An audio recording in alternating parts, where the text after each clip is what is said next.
안녕하세요. 사연에 빠지다의 DJ 민영입니다.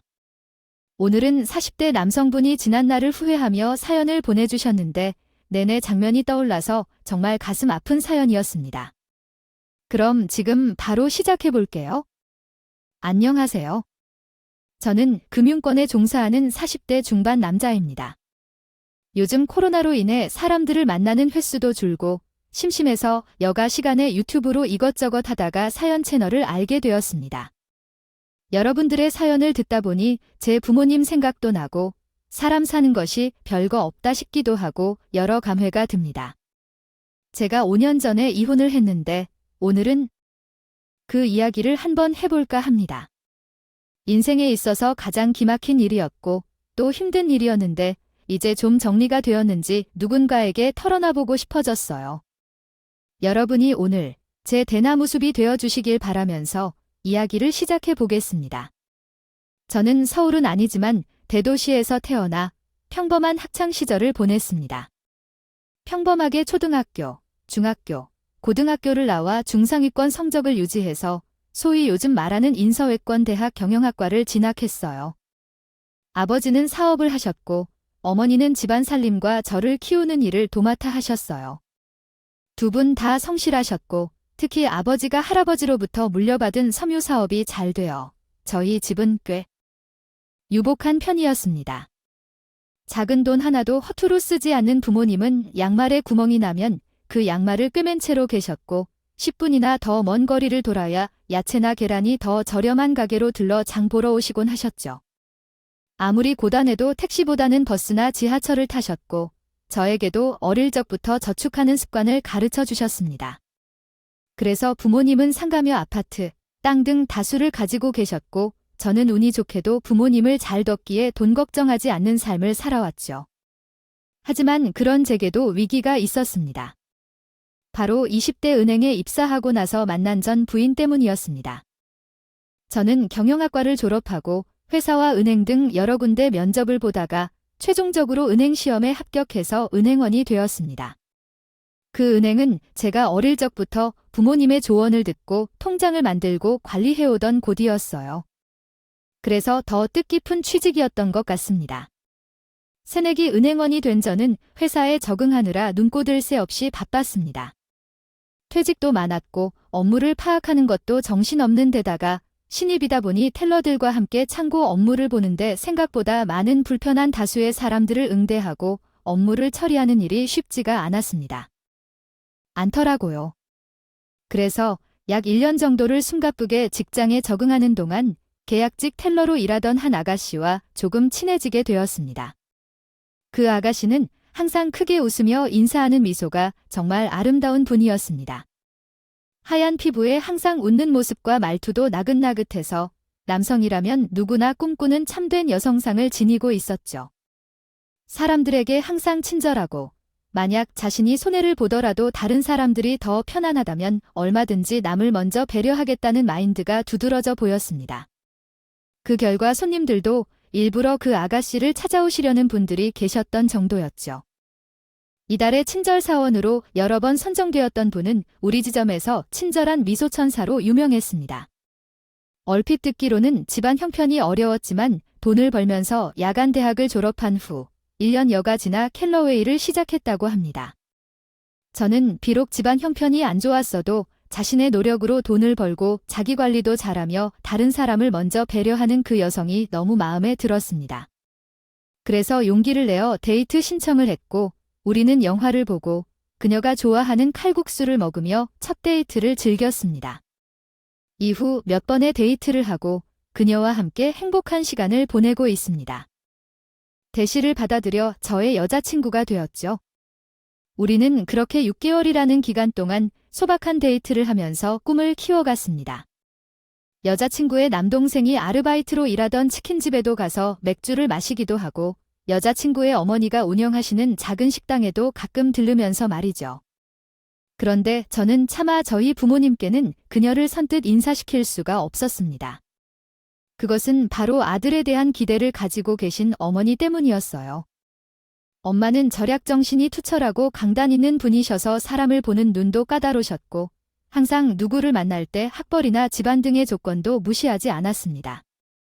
안 되고 특히 그 집안 분위기나 돈 쓰는 습관 같은 것을 잘 봐야 한다고 강조하셨죠. 어머니는 바라는 여성상은 돈도 좀 있는 집안 딸이었으면 좋겠고 어느 정도 좋은 대학을 나온 사람이었습니다. 여자친구와 연애 당시 저는 그런 어머니의 등살에 선을 보러 몇 번 나가보기도 했지만 다들 쌀쌀맞고 콧대가 높은지라 상처만 받고 지금 여자친구 같은 사람이 없거나 하고 깨달음만 얻고 돌아왔었죠. 그럼에도 여자친구를 소개할 수 없었던 것은 어머니가 조건에 많이 치중하시기 때문에 이 사람도 상처를 받을 것 같고 저도 어머니가 너무 강하게 반대하시면 어떻게 저 산을 넘을지 너무 망설이게 되었기 때문입니다. 그러나 만난 지 6개월이 지난 어느 날 여자친구가 우리 가족은 이제 다 우리 교제를 환영한다고 하니 언제 자기 부모님을 뵙고 인사드릴 수 있냐 고 물으면서 드디어 망설임을 뗀 후 어렵게 식사 자리를 마련했습니다. 일단 부모님께 인사드릴 분이 계시니 함께 한번 식사해보자고 말했고 여자친구에게 이런저런 질문을 하면 이렇게 대답하면 된다고 미리 연습을 했습니다. 그렇게 여자친구를 처음 어머님께 소개시키는 날이 왔습니다. 부모님과 식당에 앉아서 여자친구를 기다리는데 마음이 너무 뛰는 게 느껴졌습니다. 여자친구가 엄마가 좋아하는 청포도와 망고가 들어있는 과일 바구니를 사서 들고 왔습니다. 그녀가 웃으면서 싹싹하게 인사하는 모습은 정말 너무 예뻐 보였고 좋아 보였습니다. 그런데 여자친구를 만난 어머니는 빠르게 위아래를 훑어보신 후 표정이 순간 굳어지는 것을 보았습니다. 안녕하세요, 어머님. 저는 창식세를 만나고 있는 정지연이라고 합니다. 좋은 인연이 될 수 있도록 노력하겠습니다. 하고 얼굴을 붉혀 말했습니다. 하지만 어머니는 대뜸 여자친구의 말을 자르고 만난 지 얼마나 됐냐고 물어봤어요. 저는 어머니가 왜 그렇게 언짢은 표정을 짓는지 이해할 수 없었습니다. 그날은 식사를 마치고 서로 별다른 이야기 하지 않은 채 여자친구를 돌려주고 집에 왔습니다. 그런데 집에 돌아온 저를 부모님은 소파에 앉아 기다리고 계셨어요. 아직 안 주무시나요? 어머니, 아버지? 여기 와서 앉으라고 하셨어요. 제가 할 말이 있다고 하는데요. 어머니의 단호한 표정을 보고 어떤 예감이 들었습니다. 그 예감이 맞았고 어머니는 그 자리에서 여자친구와 헤어지라고 말씀하셨습니다. 제가 도대체 왜 그러냐고 재차 이유를 묻자 어머니는 눈으로 웃는 인상이 간사해 보였고 몸에 걸친 가방이나 목걸이 같은 것들 전부 명품 따라하는 조악한 가짜라고 하셨습니다. 그런 사람은 앞뒤가 다르고 허영심이 있어서 안 된다고 하셨던 것이었죠. 우리 집 재산을 확인한 후 너를 만날 수도 있다고 하시면서요. 저는 직장에서도 평판이 좋은 사람이고 그동안 만나면서 한 번도 실망시킨 적이 없다고 반복해서 말씀드렸지만 어머니는 선을 더 알아봐야겠다는 얘기를 남기시고 이제 여자친구 이야기는 더 이상 꺼내지 못하게 하셨다. 아버지도 어머니의 말에 동의하는 것인지 말씀이 없으셨어요. 저는 처음 만나는 사람에 대해 너무 배척하는 것 같아 정말 속상했습니다. 그래서 부모님 말씀을 어기고 여전히 여자친구와 데이트도 즐기며 계속 만났어요. 그 사람이 정말 좋았거든요. 함께 데이트할 때 살며시 어깨에 기대는 것이나 제가 말을 할 때 환하게 웃어주는 표정 등이 좋았어요. 마치 제 삶의 활력소와 같았다고 할까요? 어머니는 가끔 요즘 그 아가씨는 안 만나는 거냐고 추궁하셨지만 저는 만나고 있다고 둘러대며 그런 식으로 여자친구와 연애를 이어갔습니다. 그렇게 1년여가 지난 어느 때 저와 여자친구는 실수를 해버렸어요. 바로 기념일을 맞아 여행을 갔던 속초의 바닷가에서 술에 취해서 함께 하룻밤을 보내고 말았는데요. 그리고 놀랍게도 운명 같았던 일로 여자친구가 임신 소식을 전했어요. 여자친구의 남동생과 어머니께 걱정 어리석게 전화가 왔고 결혼 날짜를 언제 잡아볼 것이냐며 계속해서 최근의 상황을 물어서 결국 저는 모든 사태를 어머니께 알려드려야 했습니다. 거실에서 바닥에 꿇어앉고 부모님이 계시던 여자친구가 임신을 했다고 고백해서 결혼하여 책임져야 할 것이라는 말씀을 드렸어요. 어머니께는 더 이상 제 말을 들으시지 않으셨죠. 어머니께서는 출근하지 않으셨고 벌떡 일어나 나가셨습니다. 나중에 아버지를 통해 들었던 사실이지만 어머니께서는 그날 제대로 드시지도 못하는 술을 혼자 근처 강변에 가서 드시고는 한참을 울고 돌아오셨다고 해요. 그리고 자식이 세상에서 제일 내 맘에 들지 않는다고 속이 너무 답답하다며 아버지께 한참을 토로하셨다고 합니다. 저는 마음이 좋진 않았지만 그렇다고 결혼을 미룰 수도 없는 처지라는 생각에 어머니를 계속 설득해가며 힘들게 상견례 자리를 잡았습니다. 실질적으로 결혼 이야기가 오고 가게 되자 결혼 준비에 대한 양가의 생각 또한 달랐어요. 예비 처가에서는 그저 신부인 여자친구가 결정하는 대로 따르겠다는 입장이셨고 형편이 좋지 않아서 본인이 모은 돈 말고는 혼수나 야단 등 해줄 수 있는 것이 없다는 입장이었습니다. 저희 집에서는 그래도 일륜지대사인데 형식을 갖추어서 제대로 했으면 좋겠다는 입장이셨고요. 심지어 어머니는 여친 집에서 얼마나 혼수나 예단을 해오는지 보고 집을 전세로 할 것인지 자가로 할 것인지 결정하고 싶다고 하셨습니다.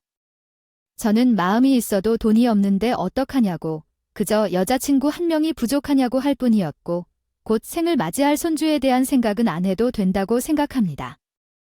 어머니와 다투면서 하시다고 하셨고 설득을 했습니다. 한복을 맞추는 과정에서도 문제가 있었고 신혼여행을 다녀와서 우리 집에 들르는 문제로도 문제가 있었습니다. 그때마다 여자친구의 의견을 들어주기 위해 엄마와 싸워야만 했고 여자친구는 돈이 없고 학력도 부족하다고 생각해서 부모님의 의견을 따르실 수 있다며 앞으로 잘 살겠다고 애써 결혼할 수 있도록 많이 고민하라고 울면서 부탁했다. 열심히 살아도 운이 나빠서 돈이 없고 힘들게 살면서 탓할 수는 없지 않겠냐고 말했고 자기 집안이 한미한 만큼 잘할 것이니 믿어달라고 애원했습니다. 그리고 저를 정말 많이 사랑한다고 저를 낳아주신 부모님께 정말 잘할 거라고 계속 맹세를 하더군요. 저는 그때는 이 여자의 진심을 믿었습니다. 그것이 악어의 눈물인 줄도 모르고 말이죠. 그렇게 저는 호적에서 팔 거라며 펄펄 뛰시는 어머니와 싸우고 설득해가면서 겨우 그녀와 결혼했습니다. 결혼 후 아내는 부모님께 잘하려고 애를 썼습니다. 주말이면 임신한 몸을 이끌고 꼭 토요일은 시댁에서 메뉴를 선정해 요리를 대접하고 생신이며 어버이날이며 정말 보는 사람이 다 감동할 정도로 그렇게 시부모님께 잘하려고 노력했죠. 그러나 아내가 아무리 노력해도 어머니는 말 한마디 곱게 하지 않으셨습니다. 입더드로 구역질을 하는 아내를 보고 유난이라며 밥상머리에서 입맛 떨어지게 뭐 하는 거냐고 구박을 하셔서 발끈한 적도 있었습니다. 그렇게 어머니는 반대한 결혼을 기어코 한 저에 대한 원망을 쏟아 부으시는 듯 아내의 모든 행동에 대해서 불만이시더군요. 그런 일이 있는 날 저녁에는 아내는 항상 저에게 맥주나 한 잔 먹고 속 풀고 자라며 자신은 임신 중이라 무알콜 맥주를 마시겠다며 과일이나 제가 좋아했던 아몬드와 오징어 안주를 내오면서 자기는 다 괜찮다고 미소를 짓습니다. 그렇게 모진 시집살이를 하면서도 아내는 항상 씩씩하고 미소를 잃지 않는다. 애썼으나 시댁에 잘하려고 노력했습니다. 저는 그런 아내에게 미안해서 처가에 힘든 일이 생기면 언제든지 상의하라고 말했죠. 그러던 어느 날 아내가 조용히 저를 쳐다보며 말을 했어요. 저기, 여보, 있잖아. 태훈이가 처남이 왜 무슨 일 있대? 이제 치킨집에서 일하는 것을 그만두고 자기 사업을 해보고 싶대요. 꼬치 안주로 서빈다가음절하는 주점을 차리고 싶다고 가게 위치를 알아보고 있나 봐요. 그런데 인테리어나 권리금 같은 것들이 계속해서 돈이 꽤 많이 필요하다고 하는데 혹시 자기가 좀 빌려줄 수는 없을까라고 말한 아내는 면목이 없는 듯 한참을 고개를 깊이 숙이고 땅바닥만 바라보고 있었습니다. 나는 잔뜩 주름진 그 가녀린 어깨가 너무 쓰러워서 아내를 안아주며 말했어요. 그럼 필요한 돈이 얼마나 필요한지 말해주면 내가 한번 융통해 볼게. 나도 자기 집안을 위해서 뭔가 도움을 줄 수 있다는 게 정말 좋다. 자기야, 그렇게 나는 당시 꽤 큰 돈을 처남의 사업자금으로 차용증을 써서 대주었습니다. 기간은 임의로 10년으로 해두고 사실은 받지 않을 생각이었어요. 부모님께서 이미 제 앞으로 미리 증여해 두신 재산이 꽤 있었기 때문에 이 정도는 부모님께 헌신하는 아내를 위해 충분히 내놓을 수 있었습니다. 장모님과 처남이 고맙다고 계속 전화를 하고 미안하다고 했지만 저는 아내가 모진 시집살이를 하는 것이 죄송해 제가 더 잘해드리겠다고 말씀드렸습니다. 그렇게 장모님도 처남이와 가게 주방에서 일하게 되면서 장사가 제법 잘 되어 처가가 찢어지게 가난했던 형편이 조금 나아지게 되었습니다. 그러던 어느 날 돌아가신 할아버지의 제사가 있던 날이었습니다. 아내는 이제 임신이 3분의 8이 되어 남산만큼 부풀어 오른 배를 품고 시댁에서 제사 음식을 준비하고 있었어요. 힘들게 앉았다 일어섰다 하면서 다리가 부어있지만 일을 하는 아내를 보고 안쓰러워해 제가 도와주겠다고 제안했지만 어머니는 남자가 부엌에 올라오고 들어오지 말라며 소파에 앉으라고 제가 떨어져 나가라고 하셨어요. 아내는 열심히 전을 뒤집고 나무를 파내고 산적을 손질했습니다. 겨우 준비가 모두 끝나고 음식을 담던 중에 갑자기 쨍그랑 소리가 났어요. 제가 깜짝 놀라 부엌으로 달려갔을 때 아내가 국그릇을 떨어뜨린 것 같았고 그릇은 조각나 있었습니다. 앞에서 어머니가 씩씩하게 걷고 계시더라고요. 너가 제사할 때 사용하는 국은 노새 그릇에 담는 걸 모르니 어디에 담아야 하는지 모르면 가만히 있을게. 사기 그릇에 담아 실수로 국과 그릇을 다 깨뜨리면 어떡하니? 그래서 낄 때나 안 낄 때나 조심스럽게 다니는 게 싫다고 내가 결혼을 맹목적으로 반대했었어. 꼴 보기 싫으니까 그 방에 가 있어? 어머니 죄송해요. 저는 사기 그릇에 담아도 되는 줄 알았어. 죄송해요. 그 물건은 내가 유럽에 갔을 때 사온 건데 다시 사지도 못해. 정말 하나도 제대로 하는 게 없구나. 됐어. 방 안에 있자 아내가 몇 차례나 머리를 숙여 사과를 한 뒤 혼자 눈이 흐릿한 모습이었지만 방으로 서둘러 들어가더군요. 저는 너무 화가 났지만 재산을 관리하는 자리이기도 했고 아내가 방으로 들어간 뒤 어머니의 기운도 소실되었기 때문에 강하게 항의할 수 없었고 단지 돌아오는 길에 아내에게 미안하다고만 했습니다. 아내는 웃으며 괜찮다고 내가 잘 몰라서 실수했으니 어머니가 그렇게 화를 내신 거라고 말했습니다. 그러나 그 어깨가 떨리고 있는 것을 볼 수 있었죠.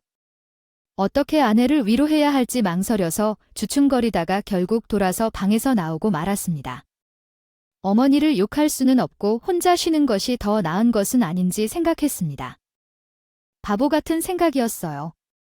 결혼한 후 아내는 소위 남들이 말하는 혹독한 시집살이를 겪었지만 한 번도 언성을 높이지 않고 항상 웃는 얼굴을 보여주었습니다. 저는 내심 아내에게 감사하면서도 살짝의 죄책감이 들었어요. 누구든 자기에게 싫은 말을 계속 듣게 되면 언젠가는 화가 나게 되는데 아내와 어머니가 그런 관계가 되는 것을 원치 않았습니다. 그 부분이 걱정되었고요. 그래서 어느 날 아내가 좋아하는 샤브샤브를 직접 요리해서 함께 먹으면서 넌지시 아내에게 어머니에 대한 생각을 전해줬어요. 물어보았습니다. 여보, 혹시 엄마 때문에 힘들거나 화가 나면 나도 함께 이야기 들어줄 테니 너무 자주 가지 않아도 되고 너무 애쓰지 않아도 돼요. 원래 우리 엄마는 말끝이 좀 날카로운 분이시니까. 여보, 쟤 괜찮아요. 어머니가 뒤끝이 없으시니 그런 말씀을 하셔도 그때뿐인 거예요. 저는 곧 태어날 우리 아이를 생각하면 너무 행복해요. 신경 쓰지 마세요. 아내는 저의 반복된 말에도 그저 아무 불만이 없다고 그냥 모든 것이 감사하다고 하는 것이었습니다. 그 다음 주에 아내는 너무 귀엽습니다. 딸을 낳았습니다. 저는 딸을 갖고 싶었던 것이 제 인생의 소원이었기 때문에 너무 행복했어요. 예쁜 딸이 나에게 생겼다니 마치 세상을 다 얻은 것 같은 기분이었죠. 그렇게 해서 저는 제 인생의 두 번째 장을 시작했습니다. 이해심 많은 아내와 눈에 넣어도 아프지 않을 딸과 함께 아이를 키우는 일은 온 마을이 필요한 일이라고 합니다. 아기가 태어나자마자 저의 일상도 더 정신없이 흘러갔습니다. 아내는 말할 것도 없이 온 힘을 아이에게 다 쏟더군요. 아내의 딸 사랑은 다른 엄마들보다 더 각별한 곳이 있습니다. 아내는 소박하지만 멋있는 것을 좋아했기 때문에 새 옷을 제대로 못 입어봤다며 어렸을 때 너무 가난해서 가끔 소위 말하는 명품이라는 브랜드 옷을 입히곤 했습니다. 그런 옷이 한두 벌 있어야 요즘에는 꿀리지 않는다는 말을 하면서 아내는 자신이 해보지 못한 것을 아이가 할 수 있다는 것이 기쁘다고 여러 번 말했습니다. 저는 그러한 이야기를 사실 이해하지 못했지만 그냥 아내가 원한다면 해도 괜찮을 것 같다고 생각했습니다. 그러나 문제는 어머니에게 혼나는 일로 발전했습니다. 아이가 태어나서 2돌 정도가 지난 때 우리 가족은 본가에 오랜만에 식사를 하기 위해 갔습니다. 아기가 태어나기 전에는 훨씬 자주 본가에 가곤 했지만 아기가 태어난 후에는 한 달에 1~2번 정도로 본가에 가는 날이 줄었습니다. 요새 부모님께서 좀 아쉬워하시는 것 같아서 그날은 오랜만에 아내가 실력을 발휘하는 날이었어요. 하루 종일 장을 보고 레시피를 보던 아내는 저에게 아기를 맡기고 아침부터 음식을 만들면서 낑낑대고 있었죠. 아내가 준비한 요리는 해물탕과 직접 만든 불고기로, 그리고 나는 처음 보는 밀푀유나베 등 여러 요리들이었어요. 그러나 아버지는 맛있게 드시지만 엄마는 몇 젓가락 정도 드신 후에는 인상을 바꾸셨어요. 쓰실 때 또 다 해 놓으셨습니다. 이거 밀푀유는가? 이거는 요새 마트에서 재료를 손질해서 나오는 게 아니니 남이 손질한 걸 믿고 먹을 수 있어? 불고기는 간장을 너무 넣었는지 짜구나. 아, 어머니. 밀푀유는 제가 만든 거예요. 걱정 마시고 드세요, 어머니. 야채를 좋아하십니까? 제가 다 손질해서 깨끗하게 했어요. 그리고 말이에요. 전에 왔을 때도 보니 지금의 옷이 이게 버벌이 아니에요. 누가의 옷을 이런 비싼 거를 입힌 건지, 혹시 없어 보이게 가짜로 가진 건지. 아, 그렇군요, 어머니. 요즘은 젊은 엄마들은 1~2번 정도는 이런 브랜드에서 살려주거든요. 그래야 좀 때깔도 나고 예쁘지 않아요? 아니, 당최 너, 그게 무슨 철딱서리 없는 소리냐? 해가 더 무서운지 모르고 곧 있으면 자가질레 옷을 무슨 돈을 그렇게 줄줄 흘리고 다녀? 그 돈이 내 돈이야? 급기야 어머니는 또 소리를 질렸죠. 아내는 결국 눈물을 흘리며 엄마에게 잘못했다고, 다시는 사치를 하지 않겠다고 엄마에게 잘못을 빌었습니다. 어머니는 돈을 야무지게 줄줄 세지 않게 하는 거라고, 남들이 입힌다고 해서 비싼 옷 칠갑하는 건 길바닥에 돈을 버리는 것이라며 엄하게 아내를 나무라셨어. 집으로 가자.